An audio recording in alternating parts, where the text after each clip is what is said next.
കാരണം ഒരു അടുത്ത മുഖ്യമന്ത്രി ആരായിരിക്കും? ഇത്രയും പറഞ്ഞ സ്ഥിതിക്ക് അടുത്ത മുഖ്യമന്ത്രി ഒന്ന് എടുത്തു. അടുത്ത മുഖ്യമന്ത്രി ആരാണെന്ന് പറയാൻ ഇപ്പോൾ സാധ്യമല്ല. ഒരു ഉറപ്പുമില്ല. എന്തുകൊണ്ട്?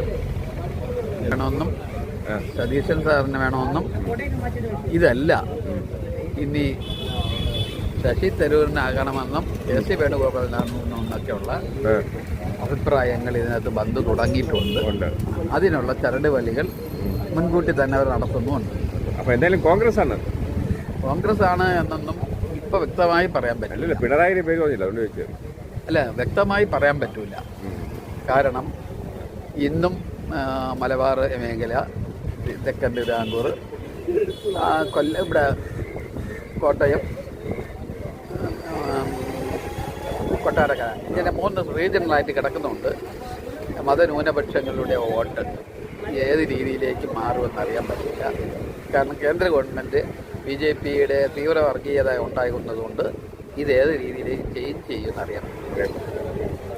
അതുകൊണ്ട് അവർ തന്നെ വരണം എന്ന നിയമമൊന്നുമില്ല. എന്നാൽ ഇവർക്ക് ഒരുപക്ഷെ കിട്ടിയാലും ഈ തരത്തിലുള്ള ഭൂരിപക്ഷം ഉണ്ടാകാനും പോകുന്നില്ല എന്നുള്ള. ഏത് മുഖ്യമന്ത്രി ആയിരിക്കും എന്ന് പറഞ്ഞാൽ പിണറായിയുടെ പേരൊന്നും ഇപ്പോൾ എടുത്തു പറയുന്നില്ല. പകരം അതിനകത്ത് ചോദിച്ച ആളുകളുണ്ടാകും എന്നാണ് ഇപ്പോഴത്തെ നിഗമനം. അദ്ദേഹത്തിൻ്റെ ഈ പാഠവും 3 പ്രാവശ്യം എന്നുള്ളത് ചിലപ്പോൾ എക്സ്പ്രഷണൽ ആയി കൊടുക്കുമെന്ന് പൂർണ്ണമായി തീരുമാനിക്കപ്പെട്ടിട്ടില്ല. അത് കേന്ദ്ര കമ്മിറ്റിയും PVയും സമ്മേളനങ്ങൾക്ക് തീരുമാനങ്ങൾക്ക് വിധേയമായിരിക്കും എന്നാണ് എൻ്റെ ഒരു നിഗമനം.